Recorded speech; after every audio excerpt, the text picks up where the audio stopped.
बिस्मिल्लाहिर्रहमानिर्रहीम, अस्सलाम वालेकुम। आज 4 अप्रैल है और दिन है मंगल का। सुप्रीम कोर्ट ऑफ पाकिस्तान ने महफूज फैसला सुना दिया है। इस वक्त आप अदालत में गहमा गहमी देख रहे हैं, सिक्योरिटी की सूरत हाल आप देख रहे हैं। इधर आप मीडिया पे देख रहे हैं कि शामिल कुरैशी साहब, फवाद चौधरी साहब और फैसल जावेद खान, बैरिस्टर अली जफर साहब वो मीडिया टॉक कर रहे हैं। मोहसिन शाहनवाज रांझा साहब मुस्लिम लीग नून के रहनुमा यहाँ पर टॉक कर रहे हैं। यहाँ पर अगर आप देखें अभी भी वकला की बड़ी तादाद मौजूद है। सामने आपको फैसल चौधरी साहब नजर आ रहे हैं, वो गुफ्तगू कर रहे हैं। सुप्रीम कोर्ट ऑफ पाकिस्तान ने बड़ा सख्त फैसला सुनाया है, बड़ा दबंग फैसला सुनाया है और मुकम्मल तौर पर वफाकी हुकूमत को, निगरान हुकूमतों को बांध दिया है। वो जो गीदड़ भपकियां थी, वो जो धमकियां थी, कहा जा रहा था कि हम सुप्रीम कोर्ट का फैसला नहीं मानेंगे। सुप्रीम कोर्ट ने ऐसी चीजें लिख छोड़ी हैं कि जो सुप्रीम कोर्ट का फैसला नहीं मानेगा तो उसको अपना सियासी और इंतजामी सर देना होगा, उसका सियासी और इंतजामी सर जाएगा, उसको अपना ओहदा छोड़ना होगा और उसके खिलाफ कंटेम्प्ट ऑफ कोर्ट की प्रोसीडिंग हो सकती है। आज 12:32 पे अदालत की जानिब से बताया गया कि 12:30 बजे का टाइम है, यानी 2-3 मिनट लेट आया। ये अनाउंसमेंट आई कि 12:30 बजे फैसला सुनाया जाएगा। एकदम जाहिर है सब कोर्ट रूम में पहुंचे और 12:48 पर बेंच आया और फैसला सुनाना शुरू किया। Chief justice Pakistan justice Umar Bandial साहब, जस्टिस जाजुल एहसन साहब और जस्टिस मुनीब अख्तर साहब जो है वो बेंच में मौजूद थे और चीफ जस्टिस पाकिस्तान ने जो है वो पुरानी आयत के साथ फैसला सुनाने का आगाज किया और उसके बाद उन्होंने कहा कि इस फैसले की तफसीली वजूहात जो है वो बाद में जारी की जाएंगी। मैं अभी आपको मोटी मोटी चीजें बता देता हूँ। चलें डिटेल ऑर्डर जरा जब रिटर्न भी आ जाए तो चीजें कर लेंगे, लेकिन मैं आपको मोटी मोटी चीजें बता देता हूँ। सबसे पहले तो सुप्रीम कोर्ट ऑफ पाकिस्तान ने डिक्लेयर कर दिया है कि इलेक्शन कमीशन ऑफ पाकिस्तान का जो 22 मार्च का फैसला था वो गैर आईनी था, गैर कानूनी था, बगैर दायरे अख्तियार के था। उनके पास कोई आईनी कानूनी जवाब नहीं था कि इलेक्शन कमीशन ऑफ पाकिस्तान जो है वो सुप्रीम कोर्ट ऑफ पाकिस्तान में जब मामला आया था, सुप्रीम कोर्ट ने कहा था कि सदर पाकिस्तान तारीख देंगे। जो सदर पाकिस्तान ने तारीख दी उसके बाद ये नहीं इलेक्शन कमीशन ऑफ पाकिस्तान कर सकता था कि वो खुद से इलेक्शन की तारीख को एक्सटेंड कर दे और 30 अप्रैल से 8 अक्टूबर तक कर दे। उसके बाद सर शुक्रिया इस नकवी साहब, मेहरबानी।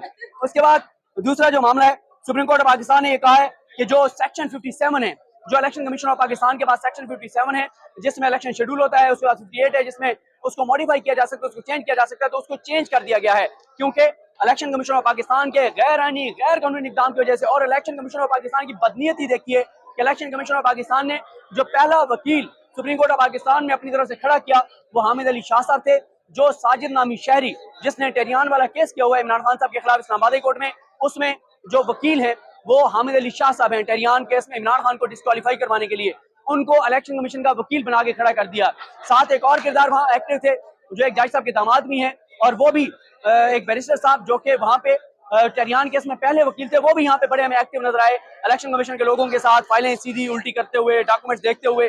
और उसके बाद जो तीसरा काम किया, तीसरा वकील किया गया वो इरफान कादिर साहब को किया गया जो शहबाज शरीफ के मामले खुसूसी थे, उनको रिजाइन करवा के और उनको यहाँ पर पेश करवाया गया। तो ये तो था इलेक्शन कमीशन की बदनीयती जो आपको नजर आ रही है कि जो नवाज शरीफ चाहते हैं, जो शहबाज शरीफ चाहते हैं, जो एस्टेब्लिशमेंट चाहती है, वो इलेक्शन कमीशन ऑफ पाकिस्तान बिल्कुल उस पर हमें अमल दरामद करते हुए नजर आता है। और जो इलेक्शन कमीशन के हवाले से वाज़ेह है, इमरान खान साहब अब ये इतराफ करते हैं कि मुझे जो है वो किसने इनका नाम दिया था, डेडलॉक था, मुझे उधर से नाम दिया गया था, कहा गया था कि ये बड़ा जबरदस्त बंदा है, इसको लगा दें। और वो बंदा आज तक जो कर रहा है वो सबके सामने। और जिस दिन से इनको नामजद किया गया था चीफ इलेक्शन कमिश्नर के तौर पर, उस दिन से अगले 2-3 दिन के अखबार देख लें, जंग और दी न्यूज में खबर लगी थी कि सिकंदर सुल्तान राजा ने मियां नवाज शरीफ से कॉल की और पूछा कि मियां साहब मेरे लिए क्या हुक्म है, क्या मुझे जो है वो चीफ इलेक्शन कमिश्नर बन जाना चाहिए, लग जाना चाहिए। तो ये एक मामला है। उसके बाद जो ये मैं इसलिए देख रहा हूँ कि कल ये इदरीस चाचा साहब ने ये मेरे साथ किया है कि मैंने वीडियो पूरी रिकॉर्ड की और उसमें ऑडियो नहीं थी, तो इसलिए मैं देख रहा हूँ कि माइक ऑन भी है या नहीं है। खैर, उसके बाद सुप्रीम कोर्ट ने अब ये कहा है, मॉडिफाई कर दिया शेड्यूल को और उसके बाद अब जो है वो 14 मई की तारीख रखी गई है इलेक्शन, पंजाब में इलेक्शन के लिए। केपीके के इलेक्शन के शुरू में आपको बता दूं कि जो केपीके का इलेक्शन है उसमें क्योंकि गवर्नर केपीके के जो वकील थे कामरान मुर्तजा साहब वो दस्तबरदार हो गए थे। उन्होंने कहा था क्योंकि मेरी पार्टी जो है वो अदम एतमाद कर रही है बेंच पे, अब मैं गवर्नर की तरफ से पेश नहीं हो सकता, तो उस पर दरखास्तदारों को आ गया कि वो मुतलका फोरम पे रजू करें। उसके बाद जो पूरा सुप्रीम कोर्ट ने मॉडिफाई कर दिया पूरा शेड्यूल और 14 मई को बहरहाल जो है वो सुप्रीम कोर्ट ने अब ये तारीख जो है वो मुकर्रर की है। सुप्रीम कोर्ट ने एक बात वाजे की है कि ये जो ये वफाकी हुकूमत है वो 10 अप्रैल तक 20 अरब जो फंड है जो इलेक्शन कमीशन ऑफ पाकिस्तान को चाहिए वो फंड वो फराहम करेंगे। और अगर इलेक्शन कमीशन को ये फंड्स नहीं मिलते, अगर मिलते हैं तो भी, नहीं मिलते तो भी जो है वो 21 अरब वो सुप्रीम जजेस के सामने ये रिपोर्ट रखेंगे, उसका जायजा लिया जाएगा चैम्बर्स में। और अगर जो है वो ना दिए गए तो फिर सुप्रीम कोर्ट जो है वो इस पे बेंच बैठकर और इस हवाले से कोई डायरेक्शन देगा। उसके बाद जो है वो ये भी कहा गया कि जो निगरान काबीना है पंजाब की, जो चीफ सेक्रेटरी है आईजी पंजाब है, 10 अप्रैल तक वो मुकम्मल सिक्योरिटी का प्लान जो है वो इलेक्शन कमीशन ऑफ पाकिस्तान को देंगे।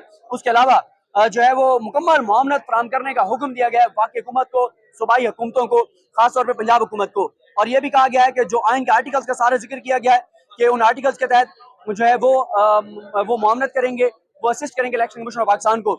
साथ ही ये भी कहा गया है कि जो वफाकी हुकूमत है उसके ये काम है, फौज देनी है, रेंजर्स देनी है, एससी देनी है, पुलिस देनी है, जो भी है सिक्योरिटी फराम करना पंजाब में, ये जो है वफाकी हुकूमत का काम है। और अगर इसमें कोई नाकामी हुई, कोई नहीं देता, तो फिर इलेक्शन कमीशन ऑफ पाकिस्तान जो है वो सुप्रीम कोर्ट ऑफ पाकिस्तान को जो है वो इस हवाले से आगाह करेगा और सुप्रीम कोर्ट इस पे अपना फैसला करेगी। उसके बाद जो सुप्रीम कोर्ट ने 3-2 का किस्सा तमाम कर दिया है और 4-3 का, सुप्रीम कोर्ट ने कहा कि ये 3-2 का फैसला था, ये 4-3 का फैसला नहीं था, और इस पे भी डिटेल रीजनिंग जो है वो अदालत लिखेगी। उसके अलावा जो 29 मार्च का काजी फैसल साहब का ऑर्डर है, जो फैसला है, उसके हवाले से भी कह दिया गया कि उस फैसले का जो है वो कोई इम्पैक्ट और इफेक्ट इस पर नहीं है, ये भी कह दिया गया है। तो जरा जुल्करनैन साहब आए, जुल्करनैन साहब हमारे साथ हैं और बड़े जबरदस्त रिपोर्टर हैं सुप्रीम कोर्ट ऑफ पाकिस्तान के। जी सर जी, क्या कहते हैं फैसले पर? नीलम आप भी हैं। देखिए, जैसा कि मैं सुबह भी आपको बताया था और पहले से बात हमारी चल रही थी कि ये मई के मिड में इलेक्शन होने हैं। जो भी संडे आएगा वो 14 का बन रहा है, तो 14 को इलेक्शन हो रहे हैं। और इसके साथ ही साथ फंड्स देने का भी ऑर्डर दे दिया सुप्रीम कोर्ट ने, सिक्योरिटी देने का भी कर दिया। और इलेक्शन कमीशन ऑफ पाकिस्तान के वकील सजीद सवाती की स्टेटमेंट के बेस के ऊपर किया है। उन्होंने कहा था अगर हमें फंड्स प्रोवाइड कर दिए जाएं तो हम इलेक्शन करवा देंगे, और मतलब हमें इशू नहीं है कोई इलेक्शन करवाने में, सिर्फ वसाइल दे दें। वसाइल प्रोवाइड करने का हुक्म दे दिया कि आर्टिकल 220 का हवाला दिया, आर्टिकल 243 क्लॉज 1 का हवाला दिया गया है। इसी तरीके से आर्टिकल 48 का भी हवाला दिया सुप्रीम कोर्ट ने अपने फैसले में, और कहा है कि इन तमाम आर्टिकल्स के तहत हुकूमत पाबंद है वफाकी और सूबाई इलेक्शन कमीशन की मामलत करने के। और एक अहम नुकता इसमें यह है कि अगर 10 अप्रैल तक फंड्स जारी नहीं होते तो 21 अप्रैल को इलेक्शन कमीशन पाबंद होगा, 11 अप्रैल को सुप्रीम कोर्ट को पाबंद बताने का कि जी हमें इतना फंड मिला है या सिरे से मिला ही नहीं है। उस हवाले से सुप्रीम कोर्ट कहता है कि हम रिपोर्ट का जायजा लेंगे चैम्बर्स में, फिर मुनासिब अहकाम जारी किए जाएंगे। तो मामला इतना आसान नहीं है कि हम फैसला नहीं मानते। मुनासिब अहकाम में पहले तो जुबानी डायरेक्शन भी जा सकती, सॉरी रिटर्न डायरेक्शन जा सकती है कि इसको कंप्लाई विद करें। अगर वो कंप्लाई विद नहीं होता फिर मामला कंटेम्प्ट की तरफ भी जा सकता है। और कुछ भी ना हो, अगर बिल्कुल ये गवर्नमेंट या वो इदारे कह दे हमने नहीं कुछ करना, तो फिर आर्टिकल 190 का ऑप्शन तो सुप्रीम कोर्ट के पास हर वक्त मौजूद है, जिसके अंदर वो पाक फौज को हुक्म दे सकती है कि आकर अदालती फैसले पर अमल दरामद करवाएं, और फिर किसी के पास भागने की गुंजाइश नहीं होगी। बिल्कुल ठीक है। नीलम, बाहर क्या माहौल था, क्योंकि आप यहाँ पे स्क्रीन पे लाइव थी, हम तो कोर्ट रूम के अंदर थे, तो बाहर क्या माहौल था, कब और कैसे आपने ब्रेक किया और कैसे आपने देखा कि जनाब ये फैसला हो गया? बड़ी एक दिलचस्प सूरत हाल थी। जब माइक चेक किया जा रहा था अंदर तो हमें लगा कि भाई फैसला सुनाया जा रहा है, तो एकदम से मैं थोड़ा सा बता दूं, क्योंकि कोर्ट रूम नंबर 1 को कनेक्ट किया गया था कोर्ट नंबर 6 और 7 से। हम लोग 1 में थे और बहुत से हमारे रिपोर्टर 6 और 7 में थे, और 6 और 7 में सिर्फ ऑडियो आती है, यानी आवाज आती है, तस्वीर नहीं आती। तो आवाज आई तो लगा कि फैसला सुनाना शुरू कर दिया। अच्छा, लेकिन जब फैसला आया तो क्या यहाँ पे जो है वो एनवायरनमेंट एक दम से जो भगदड़ का समा था वो था। और इससे बताऊं आपको कि फैसला आने से पहले ही ना, जब नून लीग के कुछ विफाकी वज़रा यहाँ पर आए थे, राना सनाउल्लाह साहब थे, आजम नज़ीर तारड़ साहब थे, तो उनके साथ ना एक वकला के एक बड़ा जम्मे गफीर आया जिनके हाथों में प्ले कार्ड से, फैसला आने से पहले का मैं आपको बता रही हूँ कि उसी वक्त उन्होंने उन प्ले कार्ड्स पे लिखा हुआ था कि 3 रुकनी बेंच को हम नहीं मानते, सुप्रीम कोर्ट का फैसला हम नहीं मानते। और सुप्रीम कोर्ट के जो 3 मोअज़्ज़िज़ जजेस हैं जो कि इस खसूसी बेंच का हिस्सा थे, उनके खिलाफ नारेबाजी भी की गई। और जैसे ही सदीक फैसले सुनाने से मुतालिक एक पीआरओ का आपको पता है एक नोटिस जारी हुआ कि 12:30 बजे सुनाया जाएगा, तो फौरी तौर पे देखा गया कि राना सनाउल्लाह और साथ ही उनके आजम नज़ीर तारड़ साहब, ये लोग सुप्रीम कोर्ट से जा रहे थे। और कोशिश की गई कि उनसे सवाल किया जाए कि फैसला सुनने से पहले आप क्यों जा रहे हैं।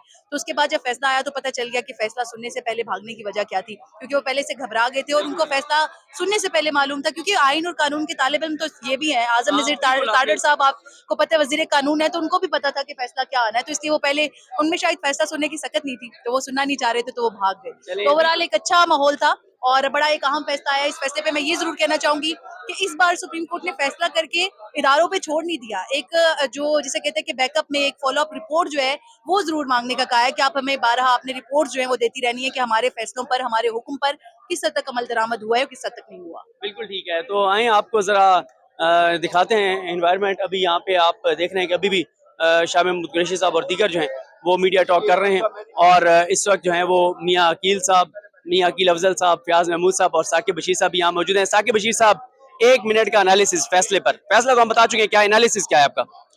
एनालिसिस ये है कि अब हुकूमत के पास मेरा ये ख्याल है कि कोई रास्ता नहीं है, चाहे जाए कि वो डायरेक्टली जो अदलिया है या सुप्रीम कोर्ट है उसके साथ लड़ाई में जाए। इसके अलावा बज़ाहिर कोई ऐसा रास्ता नहीं है, क्योंकि सुप्रीम कोर्ट ने हर तरफ से बांध दिया है कि इख्तियारात चीफ जस्टिस के वसी हैं, उन्हीं इख्तियारात को उन्होंने इस्तेमाल किया। और इलेक्शन कमीशन को भी कहा है कि अगर वो नहीं करते, उस पर अमल दरामद नहीं करते, तावन नहीं करते, सिक्योरिटी पैसा नहीं देते, तो इलेक्शन कमीशन यहाँ पे आएगा, फिर यहाँ से ऑर्डर होंगे। एक ही रास्ता है हुकूमत के खिलाफ, हुकूमत के पास, कि वो लड़ाई में आए, और लड़ाई में फिर आपको पता है पहले नहीं पता होता कि नुकसान किसका होगा। बिल्कुल ठीक है, चलें ये वीडियो हम यहाँ पे एंड करते हैं। उसके बाद बाकी कोर्ट रिपोर्टर के साथ एक अलग से एक वीडियो करते हैं कि कोर्ट रिपोर्टर्स इस पे क्या कहते हैं, इस फैसले पे जरा वो अलग बात करते हैं। बहुत शुक्रिया।